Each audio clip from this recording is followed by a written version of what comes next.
ATM मधून पैसे काढण्यासाठी मदत केल्याचा दिखावा करत एटीएम कार्ड बदलून परस्पर पैसे काढण्याच्या घटना सोलापुरातील 7 रस्ता येथील state bank of India ATM मध्ये घडली आहे। विश्वनाथ धोंडीबा खेत्रे, वय 64, राहणार विजापूर रोड, सोलापूर असे फसवणूक झालेल्या वयोवृद्धाचे नाव असून विश्वनाथ खेत्रे हे पेन्शन रक्कम काढण्याकरता स्टेट बँक ऑफ इंडिया शाखा 7 रस्ता येथे गेले होते। बँक बंद असल्याने तेथील एटीएम मध्ये गेले असता एटीएम मध्ये पेन्शन कार्ड अडकले आणि पैसे निघाले नाहीत। त्यावेळेस अज्ञात 2 आरोपींनी एकाने मशीन मधील कार्ड काढून देतो असे म्हणत दुसऱ्या आरोपीने बोलण्यात गुंतवून ठेवले। त्यानंतर वेळोवेळी 43,300 रुपये काढून फसवणूक केल्याची तक्रार फिर्यादी विश्वनाथ धोंडीबा खेत्रे यांनी सदर बाजार पोलीस ठाण्यात अज्ञात आरोपी विरोधात भारतीय न्याय संहिता कलम 355, 225, 318 आणि 4 नुसार गुन्हा दाखल केला आहे। घटनेचा अधिक तपास पोलीस हेड कॉन्स्टेबल चव्हाण करत आहेत। एटीएम मधून पैसे काढताना सावधानता बाळगणे आवश्यक आहे। वृद्धांना किंवा महिलांना एटीएम वर पैसे काढण्यासाठी मदत करतो असे भासवून एटीएम कार्ड बदलून किंवा पिन क्रमांक पाहून फसवणुकीचे प्रमाण सोलापुरात वाढत आहे।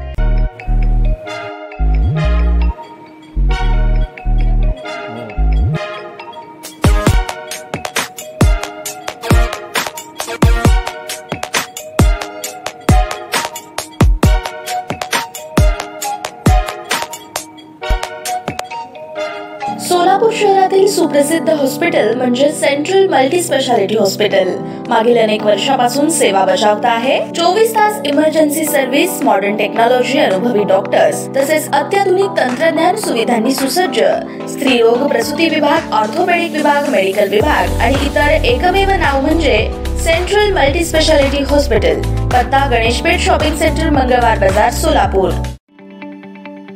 ताज्या बातम्या पाहण्यासाठी प्राईम महाराष्ट्र न्यूज चॅनलला सबस्क्राइब करा।